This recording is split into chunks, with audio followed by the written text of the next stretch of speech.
Hello students, myself doctor Gopal Chaturvedi, Resonance Kota से senior faculty physical chemistry. 27 June को evening shift में होने वाले फिजिकल केमिस्ट्री के क्वेश्चंस पेपर को मेमोरी बेस्ड जो क्वेश्चंस आए थे मैं उनको डिस्कस कर रहा हूं। इसमें पहला क्वेश्चन जो बन रहा था वो ये था कि how many sets of quantum numbers are possible. इस तरह के क्वेश्चन को सॉल्व करने के लिए हमारे पास में n और l के सेट्स दे रखे हैं और m भी आपको दिया हुआ है।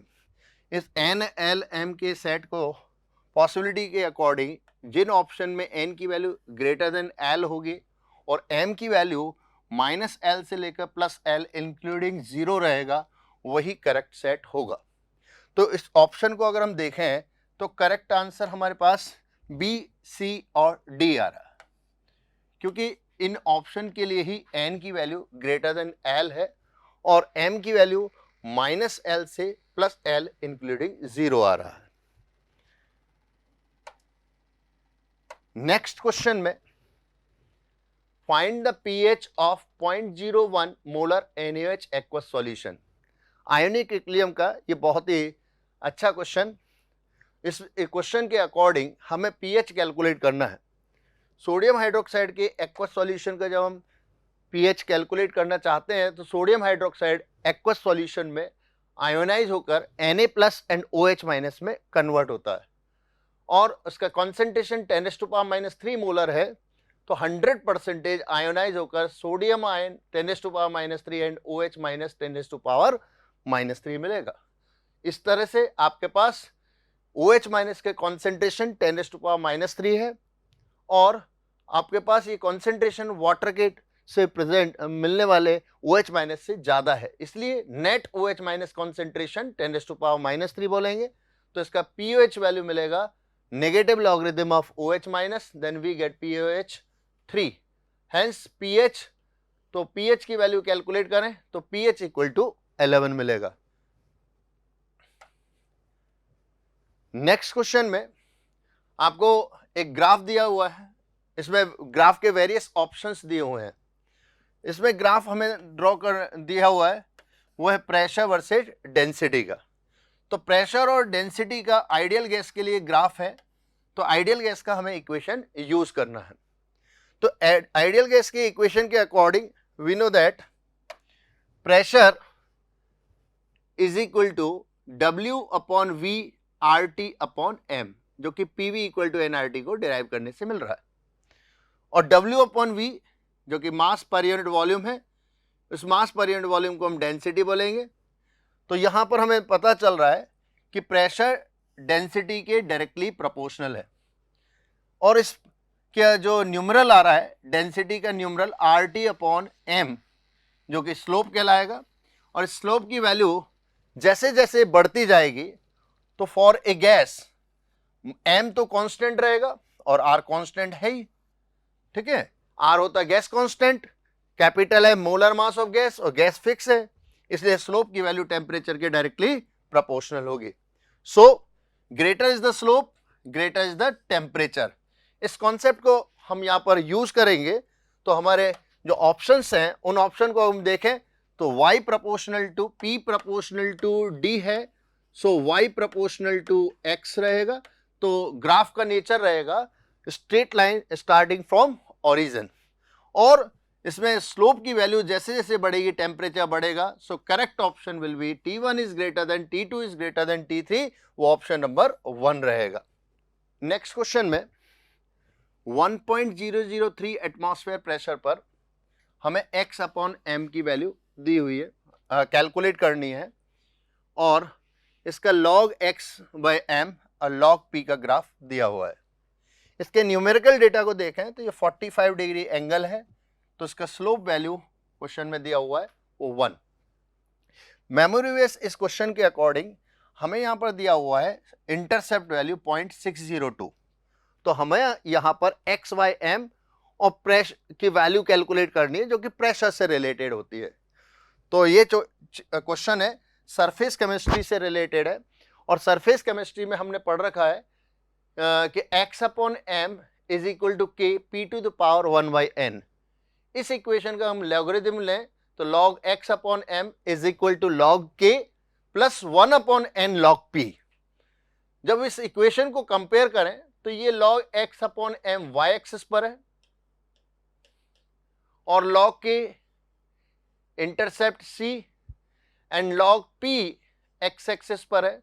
तो इक्वेशन की नेचर आपको मिल रही है y equal to mx plus C. इस y equal to mx plus C में c इंटरसेप्ट है, तो log k की वैल्यू क्वेश्चन में दी हुई है 0.602 और हम जानते हैं कि log 2 इसकी वैल्यू होती है 0.301। तो इसका हमें क्वेश्चन में डेटा 0.602 दिया हुआ है, इट मीन्स ये वैल्यू क्या होगी, log 4 की होगी। तो कंपेयर करें, एंटी लॉगरिथम लें तो हमारे पास k की वैल्यू मिलेगी k इक्वल टू 4 और स्लोप की वैल्यू हमें क्वेश्चन में दी हुई है 1, it means 1 upon n is equal to 1, so n equal to 1। Substituting the value of n and intercept value k, then we get the value x upon m equal to 4 into 1.003। तो इसको solve करेंगे तो final 4.012 आएगा। तो हमारे nearly integer में answer मिलेगा 4। Next question हमें दिया हुआ है 2.5 into 10⁻³ kilogram of a non volatile and non electrolyte solute है। इस क्वेश्चन के अकॉर्डिंग ये सॉल्यूट डिसॉल्व है 75 इंटू 10⁻³ किलोग्राम ऑफ वाटर, यानी वाटर में non volatile non electrolyte solute इतना 2.5 इंटू 10⁻³ किलोग्राम का डिसॉल्व है।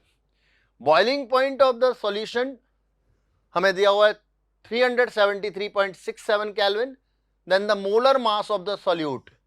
इस क्वेश्चन में अगर हम देखें तो गिवन डेटा के अकॉर्डिंग ये प्योर वाटर का बॉइलिंग पॉइंट दिया हुआ है और केबी वैल्यू दिया हुआ है। लिक्विड सॉल्यूशन का ये बहुत ही प्यारा क्वेश्चन, इंपॉर्टेंट क्वेश्चन रहता है।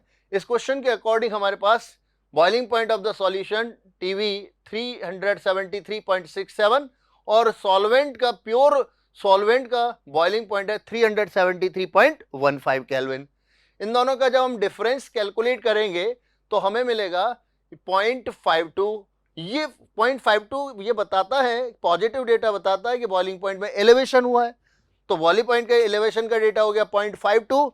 तो हम ये जानते हैं कि बॉइलिंग पॉइंट का एलिवेशन Kb इंटू एम के इक्वल होता है। m मीन्स मोलैलिटी, तो मोलैलिटी गिवन डेटा से अगर यूज करें तो 2.5 इंटू 10⁻³ किलोग्राम मीन्स ये हो गया 2.5 gram divided by molar mass, ये हो गया number of moles divided by mass of the solvent in gram 75। अगर ग्राम में यूज कर रहे हैं तो किलोग्राम में हमें यूज करना पड़ेगा इसको, तो ये 1000 से मल्टीप्लाई करेंगे। On solving then we get the final answer 333.33। तो नियरली इंटीजर वैल्यू में आंसर 333 रहेगा।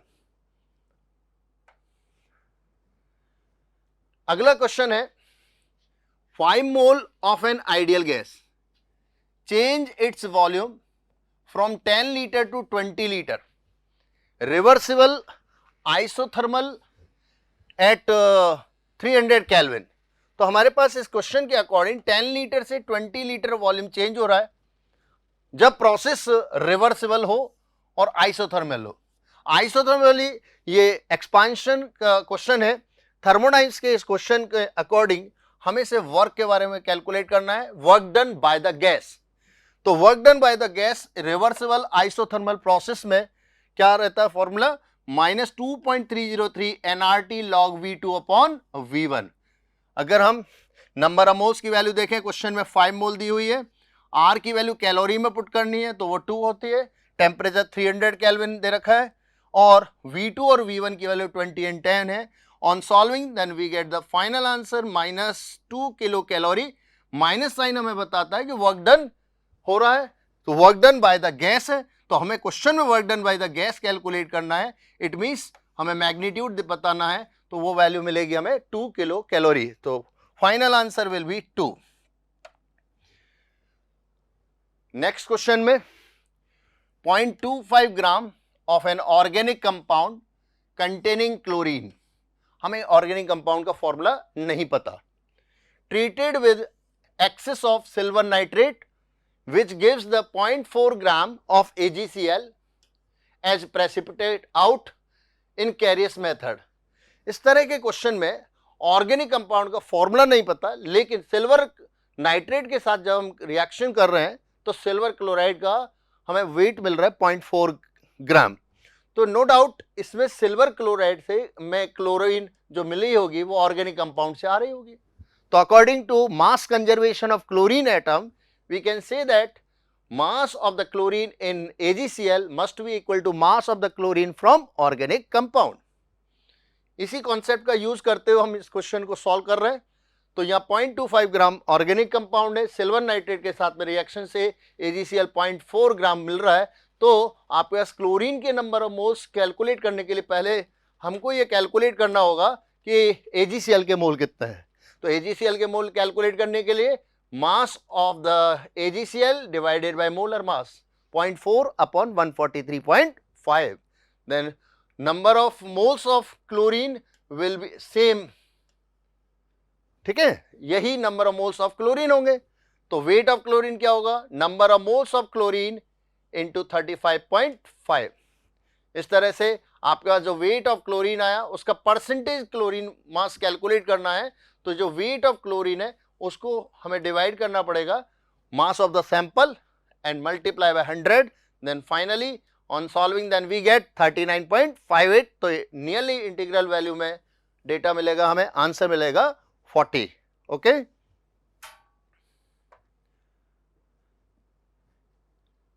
अगले क्वेश्चन में स्टेटमेंट 1 और स्टेटमेंट 2 टाइप का क्वेश्चन, बहुत अच्छा क्वेश्चन जो देखते ही बन रहा है। ये एटॉमिक स्ट्रक्चर का बहुत मजेदार क्वेश्चन। इसमें N1 लोअर एनर्जी लेवल है, N2 हायर एनर्जी लेवल है। एरो से ही पता चल रहा है कि यहाँ जो एरो बता रहा है कि बॉटम से टॉप की तरफ इलेक्ट्रॉन जा रहा है। तो जब बॉटम लेवल से यानी कि लोअर एनर्जी लेवल से इलेक्ट्रॉन हायर एनर्जी लेवल में जाएगा तो ये तभी हो सकता है जब इलेक्ट्रॉन एनर्जी एब्जॉर्ब करेगा।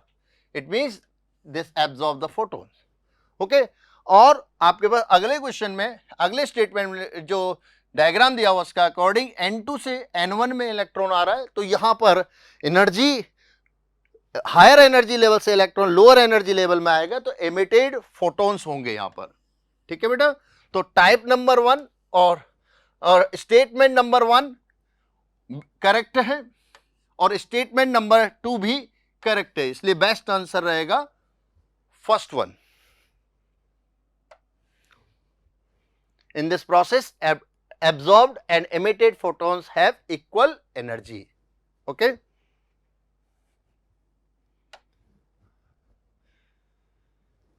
अगले क्वेश्चन में इलेक्ट्रोकेमिस्ट्री का जो क्वेश्चन है इसमें हमें एक सेल रिप्रेजेंटेशन दिया हुआ है, प्लेटिनम हाइड्रोजन से H+ and Ag+ and Ag। इस कंप्लीट सेल के रिप्रेजेंटेशन में हमें E0 सेल भी दिया हुआ है और वैल्यू ऑफ डेल्टा G0 की जो दी हुई है वो -x इंटू 10⁻³ है। Then the value of x, हमें x की वैल्यू कैलकुलेट करनी है। इस मजेदार क्वेश्चन में हमें E0 की वैल्यू दी हुई है, डेल्टा G0 दिया हुआ है। तो इस क्वेश्चन के अकॉर्डिंग अगर आप एनोडिक पार्ट में देखेंगे तो हाइड्रोजन गैस है, तो रिएक्शन होगी 1/2 H2 gas convert into H+ aqueous and electron loss होंगे, और कैथोड पर सिल्वर आयन इलेक्ट्रॉन गेन करेगा और Ag बनेगा, सिल्वर सॉलिड फॉर्म में रहेगा। इन दोनों रिएक्शन को हम ऐड करें तो नेट रिएक्शन होगी half hydrogen gaseous plus silver ion aqueous convert into H+ aqueous and Ag solid. हमें डेल्टा G0 की वैल्यू दी हुई है, डेल्टा G0 E0 से रिलेट होता है -NFE फॉर्मूले से। तो N means number of moles of electron कितना एक्सचेंज हो रहा है, तो हमें पता है यहाँ 1 मोल इलेक्ट्रॉन लॉस हो रहे हैं या 1 मोल इलेक्ट्रॉन गेन हो रहे हैं। नेट रेडॉक्स रिएक्शन में 1 मोल इलेक्ट्रॉन ट्रांसफर हो रहे हैं, इसलिए यहाँ पर ये N की वैल्यू 1 रहेगी। F charge on 1 mole electron and E0 value 0.302। On solving then we get the final value -29.143 into 10⁻³ लेकिन क्वेश्चन में हमें पूछा है कि x की वैल्यू बताओ, तो यहाँ x की फाइनल वैल्यू रहेगी नियरली इंटीग्रल वैल्यू में 29. This is the final answer. Okay.